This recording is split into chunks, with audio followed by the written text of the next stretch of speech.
తమిళనాడులో రాజకీయ సమీకరణాలు క్షణక్షణానికి మారిపోతున్నాయి. కాసేపట్లో గవర్నర్ను ఏఐఏడీఎంకే నేత పళనిస్వామి కలవనున్నారు. పళనిస్వామి గవర్నర్ భేటీపై ఉత్కంఠ కొనసాగుతోంది. ఇప్పటికే 2 సార్లు గవర్నర్ను కలిశారు టీవీకే విజయ్. సంపూర్ణ మెజారిటీ ఉంటేనే ప్రభుత్వ ఏర్పాటుకు ఆహ్వానిస్తామని గవర్నర్ తేల్చి చెప్పారు. మెజారిటీ లేకుండా ప్రభుత్వ ఏర్పాటు కుదరదన్నారు.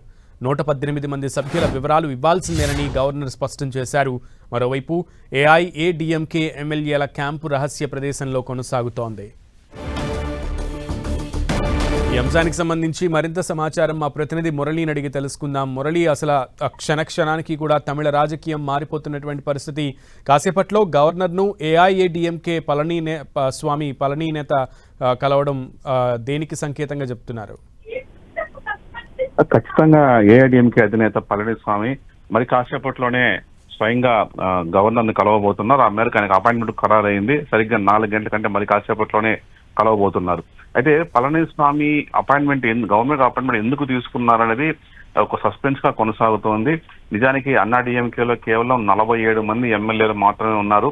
మొత్తం 3 కూటముల్లో చూస్తే వాళ్ళకు 3వ స్థానం పరిమితమైనారు. కనీసం ప్రతిపక్ష హోదా కూడా దక్కని పరిస్థితి. ఈ నేపథ్యంలో అసలు అన్నాడీఎంకే గవర్నర్ ని ఎందుకు కలుస్తున్నారు అని తెలియాల్సింది. అయితే మనకున్న సమాచారం ప్రకారం తాజా రాజకీయ సంక్షోభం పైన ఆయన గవర్నర్ తో మాట్లాడి తాజా రాజకీయ అంశాలపై చర్చిస్తారని తెలుస్తోంది. ఎందుకంటే ఇప్పటికే 2 మార్లు విజయ్ తో ఆయన గవర్నర్ భేటీ అయినప్పటికీ కూడా 2 సార్లు విజయ్ చేసిన విజ్ఞప్తిని గవర్నర్ తిరస్కరించారు. కాబట్టి మరో ప్రత్యామ్నాయ మార్గం ఏదైనా ఉందా అన్న అంశం పైన గవర్నర్ తో చర్చించేందుకే పళనిస్వామి నేరుగా గవర్నర్ ని కలవబోతున్నారు. ఒక థర్డ్ ఆల్టర్నేట్ అంటే ఇప్పుడున్న పరిస్థితుల్లో ఒక ఆల్టర్నేటివ్ ఏదైనా కూటములు జత కడితే వాటికి ప్రభుత్వ ఏర్పాటుకి అవకాశం ఏదైనా ఉంటుందా అన్న అంశం పైన గవర్నర్ ని కలిసి ఆ మేరకు రాజ్యాంగబద్ధమైన సలహా కూడా ఆయన పొందే ప్రయత్నాల్లో ప్రస్తుతం పళనిస్వామి ఉన్నారు. అంటే మొత్తంగా ఇది ఎందుకు జరుగుతోంది మరి ఇప్పుడు మనకు తెలుసు అన్నాడీఎంకేలో బీజేపీ కూటమితో ఉంది. అక్కడ బీజేపీ 1 స్థానంలో ఎమ్మెల్యే గెలిచింది. మరి బీజేపీ అధిష్టానం ఆదేశాల మేరకే పళనిస్వామి గవర్నర్ ని కలుస్తున్నారా లేక వ్యక్తిగతంగా మరేదైనా అంశం మీద కలుస్తున్నారా అన్నది మాత్రం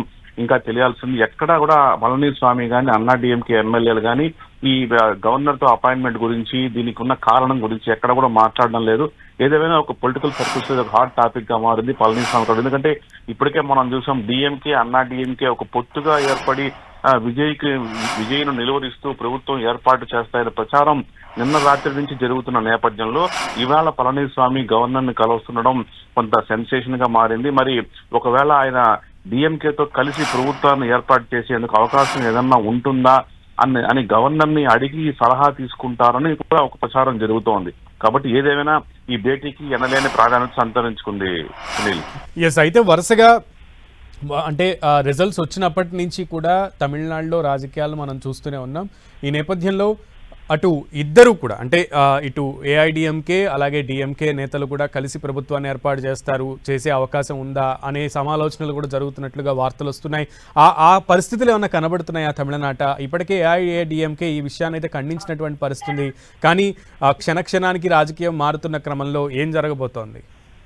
అంటే మీరు అన్నట్లుగా డిఎంకే అన్నాడీఎంకే కలవబోతున్నాయన్న ప్రచారం తమిళనాడే కాదు దేశవ్యాప్తంగా కూడా సంచలనం రేపింది. అయితే ఇవాళ ఉదయం స్టాలిన్ ఇచ్చిన స్టేట్మెంట్ ఈ చర్చకు ఫుల్ స్టాప్ పడింది. అంటే తనకు ఈ ప్రభుత్వాన్ని కూల్చే ఆలోచన ఏమీ లేదు, రాజ్యాంగ సంక్షోభాన్ని తీసుకొచ్చే ఆలోచన కానీ ఏమీ లేదు, వచ్చే 6 నెలల పాటు విజయ్ ప్రభుత్వాన్ని తాము ఎక్కడ డిస్టర్బ్ చేయము, ఆయన పాలనా తీరును పరిశీలిస్తాము అని స్వయంగా స్టాలిన్ చెప్పడంతో ఇక డిఎంకే అన్నాడీఎంకే పొత్తు కేవలం ఊహాగానం మాత్రమే అని కొట్టిపారేశాం.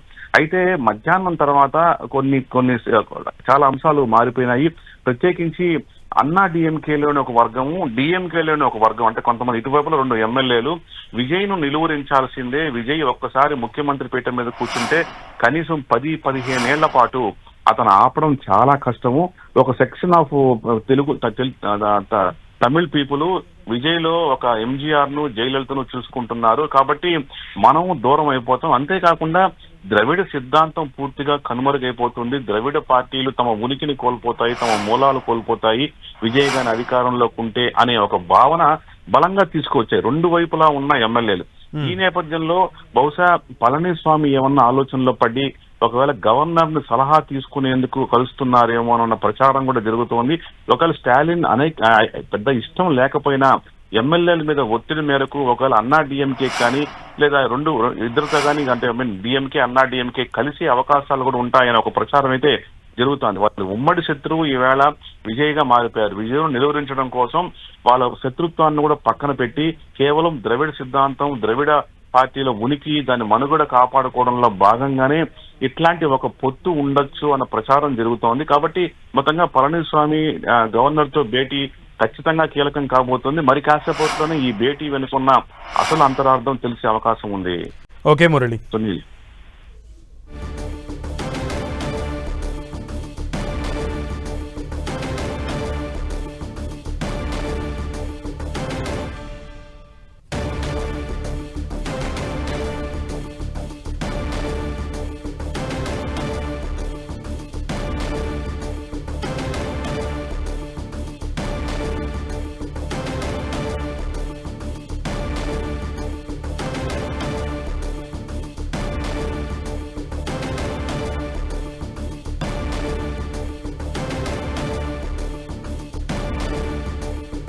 తమిళనాడులో రాజకీయ సమీకరణాలు క్షణక్షణానికి మారుతున్నాయి. కాసేపట్లో గవర్నర్ను ఏఐఏడీఎంకే నేత పళనిస్వామి కలవనున్నారు.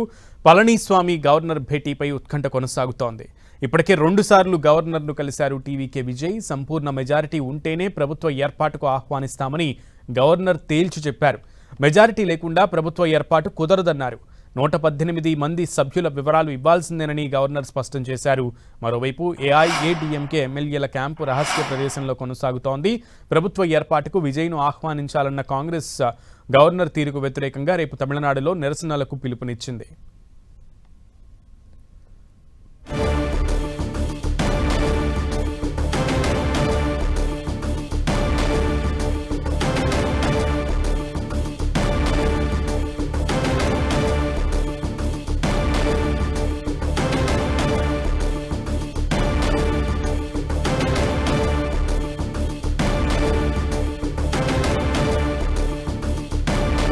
తమిళనాట రాజకీయ సమీకరణాలు క్షణక్షణానికి మారుతున్నాయి. కాసేపట్లో గవర్నర్ను ఏఐఏడీఎంకే నేత పళనిస్వామి కలవనున్నారు.